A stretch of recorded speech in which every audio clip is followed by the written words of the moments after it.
ठीक है। अगला प्रश्न देखिए आपके सामने आ चुका है। यहाँ पे क्या कह रहा है कि एक लंबे समरूप आविष्ट सीधे तार से दूरी r पर विद्युत क्षेत्र की तीव्रता E1 तथा E2 E1 एवं दूरी 2r पर विद्युत क्षेत्र की तीव्रता जो है E2, तो जो है आपको E1 और E2 के अनुपात जो है निकालना है, ठीक है। तो देखिए इन दोनों के बीच का जो अनुपात होगा वो आपका क्या हो जाएगा, 2:1, ठीक है। E और E2 के बीच का अनुपात जो है 2:1 माने 2/1 हो जाएगा, ठीक है। अगला प्रश्न देखिए आपके सामने आ चुका है। कह रहा है कि एक विद्युत द्विध्रुव के अक्ष पर r दूरी पर विद्युत क्षेत्र की तीव्रता E1 तथा लंब अर्धक रेखा पर r दूरी पर तीव्रता E2 है, तो E1 एवं E2 के बीच का कोण जो है 0 डिग्री। तो आपको बताना है कि E अनुपात E2 एवं 0 होंगे, क्या ये होगा, ये आपको बताना है, ठीक है। तो आप कहिएगा कि ये हो जाएगा आपका 2:1:पाई, ठीक है। चलिए अगला प्रश्न देखिए आपके सामने यहाँ पे आ चुका है। कह रहा है कि आघूर्ण वाला एक विद्युतीय द्विध्रुव विद्युतीय क्षेत्र आघूर्ण वाला एक विद्युतीय द्विध्रुव आघूर्ण क्षेत्र वाला आघूर्ण वाला एक विद्युतीय द्विध्रुव विद्युतीय क्षेत्र के साथ जो है 90 डिग्री के कोण बनाता है, तब इस पर जो है लगने वाला आघूर्ण जो है बल आघूर्ण आपको बताना है क्या होगा, ठीक है। तो इस पे जो बल आघूर्ण लगेगा वो आपको क्या होगा, तो आघूर्ण वाला एक द्विध्रुव आघूर्ण वाला विद्युतीय जो है क्षेत्र के एक अक्ष के साथ जो है 90 डिग्री के कोण बनाएगा, ठीक है। अगला प्रश्न देखिए आपके सामने आ चुका है। कह रहा है कि आघूर्ण वाला एक विद्युतीय द्विध्रुव विद्युतीय क्षेत्र आघूर्ण वाला एक विद्युतीय द्विध्रुव विद्युतीय क्षेत्र आघूर्ण वाला एक विद्युतीय द्विध्रुव विद्युतीय क्षेत्र के साथ 90 डिग्री का कोण बनाता है, तब इस पर जो है लगने वाला बल जो है क्या होगा, ठीक है। तो ये जो है आपको याद रखना है कि इस पे जो बल लगेगा P/E लगेगा, ठीक है। चलिए अगला प्रश्न देखिए यहाँ पे आपके सामने आ चुका है। क्या कह रहा है आपका अगला प्रश्न, आघूर्ण वाला एक विद्युतीय द्विध्रुव विद्युतीय क्षेत्र आघूर्ण वाला विद्युतीय द्विध्रुव अधिकतम बल आघूर्ण तब अनुभव करेगा घूर्ण वाला विद्युतीय अधिकतम बल आघूर्ण तब अनुभव करेगा तथा आघूर्ण वाला एक विद्युतीय द्विध्रुव विद्युतीय क्षेत्र के साथ के कोण जो है कितना डिग्री का बनाएगा, ये आपसे पूछना चाह रहा है। तो आपको बताना है कि 90 डिग्री का कोण जो है ये बनाएगा, ठीक है। अगला प्रश्न देखिए आपके सामने आ चुका है। कह रहा है कि एक विद्युत द्विध्रुव के साथ 100 सेमी की दूरी पर दो बिंदु ए और बी स्थित है, तो ए के अक्षीय बिंदु है जबकि बी निरक्षीय बिंदु है। वैद्युत क्षेत्र की तीव्रता ए पर आघूर्ण वाला एक विद्युतीय द्विध्रुव विद्युतीय क्षेत्र विद्युतीय तब बी का जो है तीव्रता क्या होगा, ये आपसे पूछ रहा है, ठीक है। तो आपको बताना है कि इसकी तीव्रता जो है आपके ऑप्शन नंबर डी द्विध्रुव के जो है केंद्र से 100 मीटर की दूरी पर होगी, 100 सेमी की, ठीक है। अगला प्रश्न आपके सामने आ चुका है 8वां। कह रहा है कि दो वैद्युत क्षेत्र रेखाएं एक दूसरे को किस कोण पर काटती है, ठीक है। तो दो वैद्युत क्षेत्र रेखाएं एक दूसरे को जो है आपको बताना है कि ये काटती है 90 डिग्री के कोण पर, जो कि ऑप्शन नंबर ए में दिया गया है, ठीक है। तो ऑप्शन नंबर ए जो है इस प्रश्न का राइट उत्तर हो जाएगा, ठीक है। अगला प्रश्न को देखते हैं। यहाँ पे कह रहा है कि विद्युत आवेश का क्वांटम ESU का जो है मात्रक क्या होता है, ठीक है। विद्युत आवेश का क्वांटम ESU का मान जो है आपको बताना है। तो ये आपको याद रखना है कि 4.78 × 10⁻⁻10, ठीक है, ऑप्शन नंबर ए जो है इस प्रश्न का राइट उत्तर होगा। ठीक है, अगला प्रश्न कह रहा है कि एक विद्युतीय द्विध्रुव को वितरित आवेश से बना है जिसके परिमाण जो है यहाँ पे दिया गया है एवं यहाँ पे एक और परिमाण दिया गया और इनके बीच की दूरी जो है यहाँ पे दी गई है, तो विद्युतीय द्विध्रुव का गुण जो है क्या होने वाला है ये पूछ रहा है। ठीक है, तो इसमें जो है आपको बताना है कि 7.68 गुणे 10⁻⁻⁻⁰ कूलाम जो है आपका राइट उत्तर हो जाएगा। ठीक है, अगला प्रश्न कह रहा है कि स्थिर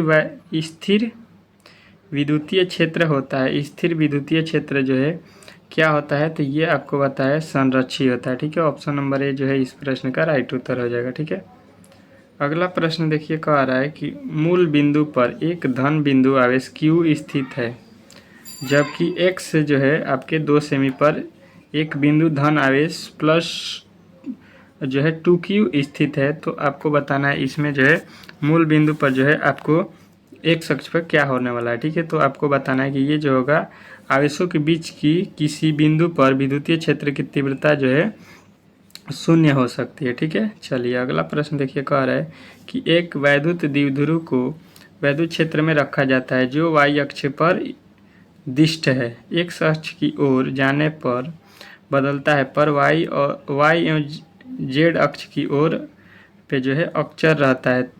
यदि द्विध्रुव x अक्ष पर स्थित हो तो कुल बल एक वैद्युत द्विध्रुव को वैद्युत क्षेत्र में रखा जाता है जो आपको बताना है x अक्ष की ओर लगेगा। ठीक है, ऑप्शन नंबर ए जो है इस प्रश्न का राइट उत्तर होगा। ठीक है, अगला प्रश्न कह रहा है कि एक ही पदार्थ के धातु के 2 गोले A एवं B दिए गए हैं, एक पर +Q आवेश तथा दूसरे पर -Q आवेश दिया गया है, तो आपको जो है यहाँ पे बताना है कि जो B है B पर जो है B का जो है द्रव्यमान बढ़ जाएगा इसमें। ठीक है, चलिए अगला प्रश्न देखिए यहाँ पे आपका जो है कह रहा है इलेक्ट्रॉन का विशिष्ट आवेश होता है, इलेक्ट्रॉन का विशिष्ट आवेश जो है आपको याद रखना है कि यहाँ पे ऑप्शन नंबर ए 1.8 गुणे 10⁻11 कूलम्ब kg। ठीक है, अगला प्रश्न देखिए यहाँ पे कह रहा है कि डीबाई मात्रक है, डीबाई जो है मात्रक होता है किसका, ये आपको बताना है। ठीक है,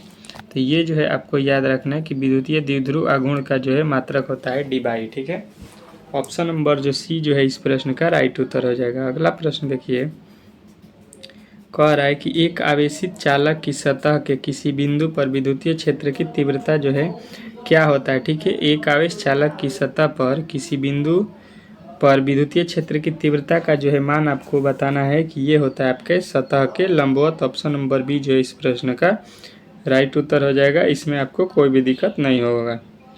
एक कूलम्ब आवेश बराबर क्या होता है। ठीक है, तो एक कूलम्ब आवेश बराबर आपको याद रखना है कि 2.99 गुणे 10⁻9 ESU होगा। ठीक है, ऑप्शन नंबर जो ए है आपका राइट उत्तर हो जाएगा। ठीक है, अगला प्रश्न कह रहा है कि यदि गोले पर आवेश 10 म्यू कूलम्ब हो तो उसकी सतह पर जो है विद्युतीय फ्लक्स का जो है मान आपको बताना है कि कितना होगा। ठीक है, तो यहाँ पे जो मान होगा आपको याद रखना है कि जो है 36 पाई गुणे 10⁻6 न्यूटन मीटर स्क्वायर बटा कूलम्ब। ठीक है, ऑप्शन नंबर सी जो है इस प्रश्न का राइट उत्तर हो जाएगा। अगला प्रश्न कह रहा है कि चित्र दर्शाता है कि 2 आवेश +Q1 और Q2 के कारण विद्युत क्षेत्र रेखा पर आवेशों के बाहरी चिन्ह क्या है।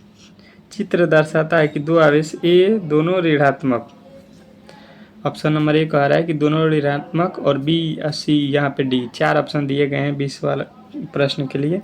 आपको क्या लगता है इसका उत्तर, तो आपको बताना है कि ये जो होगा ये दोनों जो है ऋणात्मक हो जाएगा, ऑप्शन नंबर ए। ठीक है, अगला प्रश्न कह रहा है कि एक पिंड पर आवेश लिखा जाता है Q बराबर N, जहाँ यहाँ पे E का वैल्यू यहाँ पे दिया गया है, तो N का मान जो है यहाँ पे बताना है कि क्या होगा। ठीक है, तो N का मान जो है यहाँ पे क्या हो जाएगा, तो ये आपको याद रखना है कि N का मान जो है 0 से लेके 1 2 3 4 5 गिनती की संख्या को बोलेंगे।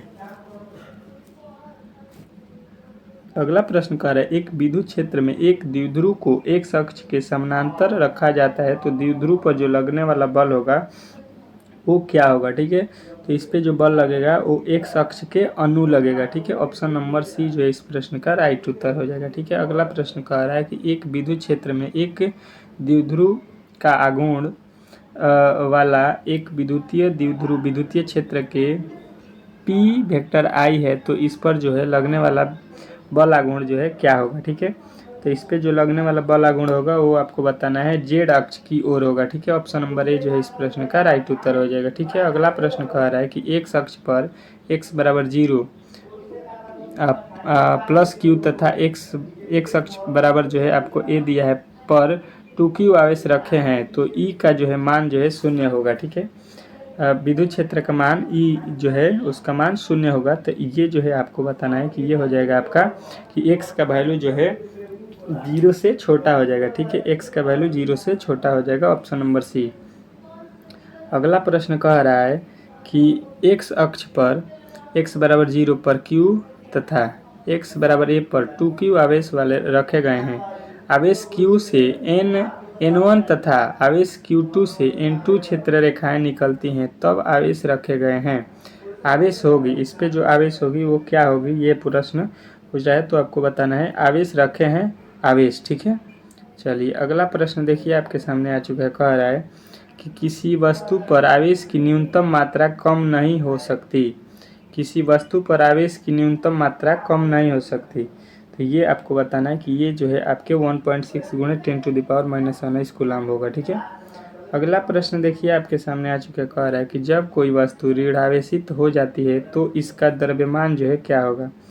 तो जब वस्तु जो है ऋणावेशित हो जाती है तो इसका द्रव्यमान जो है आपको याद रखना है कि ये हो जाएगा क्या, तो ये जो है आपका बढ़ जाता है, ठीक है। आपके ऑप्शन नंबर सी जो है बी जो है इस प्रश्न का राइट उत्तर होगा। अगला प्रश्न कह रहा है कि किसी वस्तु पर आवेश का कारण है, किसी वस्तु पर आवेश का कारण क्या होता है, तो आपको बताना है कि इलेक्ट्रॉनों का स्थानांतरण, ठीक है।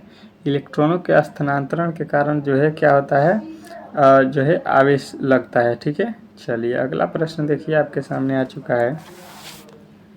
कह रहा है कि विद्युतीय क्षेत्र की बीमा जो है उसका सूत्र क्या होता है, ठीक है। तो विद्युतीय क्षेत्र की बीमा जो है आपको याद रखना है कि mLT के पावर -2 A के पावर -1, ऑप्शन नंबर ए जो है इस प्रश्न का राइट उत्तर हो जाएगा, ठीक है। कोई भी दिक्कत इसमें नहीं होना चाहिए। अगला प्रश्न कह रहा है कि एक स्टेट कूलम्ब बराबर क्या होता है, एक स्टेट कूलम्ब बराबर जो है क्या होता है, तो ये जो है आपको याद रखना है कि एक स्टेट कूलम्ब बराबर जो है आपके option number D state coulomb गुणे 10⁹, ठीक है। ये होगा आपका राइट उत्तर। अगला प्रश्न कह रहा है कि एक आवेशित चालक का क्षेत्र आवेश घनत्व, यहाँ पे आवेश घनत्व दिया गया है, इसके पास विद्युतीय क्षेत्र का मान जो है क्या होगा, ठीक है। तो घनत्व बराबर आवेश घनत्व बराबर जो है आपको याद रखना है कि ये होगा आपका कि आवेश घनत्व बटा एप्सिलॉन 0, ठीक है। अगला प्रश्न कह रहा है कि एक कूलम्ब आवेश बराबर क्या होगा, ठीक है। एक कूलम्ब आवेश, ये बहुत बार पूछा गया प्रश्न आपके पेपर में, ठीक है। तो आपको बताना है कि 3 × 10⁹ ESU होगा, ठीक है। अगला प्रश्न देखिए कह रहा है कि किसी आवेशित खोखले गोलाकार चालक के भीतर विद्युतीय तीव्रता का मान जो है क्या होगा, ठीक है। तो विद्युतीय तीव्रता का मान जो है 0 हो जाएगा किसी भी खोखले गोले के भीतर, ठीक है। अगला प्रश्न देखिए कह रहा है कि वायु में एक दूसरे से 30 सेंटीमीटर की दूरी पर स्थित 2 आवेश कणों के कारण क्रमशः 2x यहाँ पे दिया गया है एवं 3x मतलब गुणे इसके बीच लगने वाला बल परिमाण जो है क्या होगा, ठीक है। तो यहाँ पे जो है लगने वाला बल परिमाण जो है आपको बताना है कि 6 मीटर न्यूटन होगा, ठीक है। अगला प्रश्न देखिए आपके सामने आ चुका है। कह रहा है कि शशि जहाँ संकेत सामान्य है का विमीय सूत्र, जहाँ संकेत सामान्य है का विमीय सूत्र क्या है, ठीक है। तो यहाँ पे जो है विमीय सूत्र आपको याद रखना है कि m0 L0 T0 मतलब t के पावर 0 और a के पावर 0 जो है आपका राइट उत्तर हो जाएगा, ठीक है।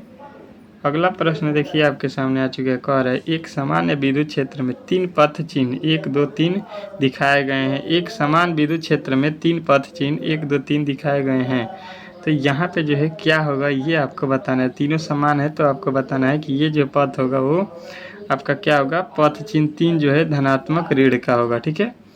अगला प्रश्न देखिए यहाँ पे आपके सामने आ चुका है, कह रहा है कि कूलम्ब बल है।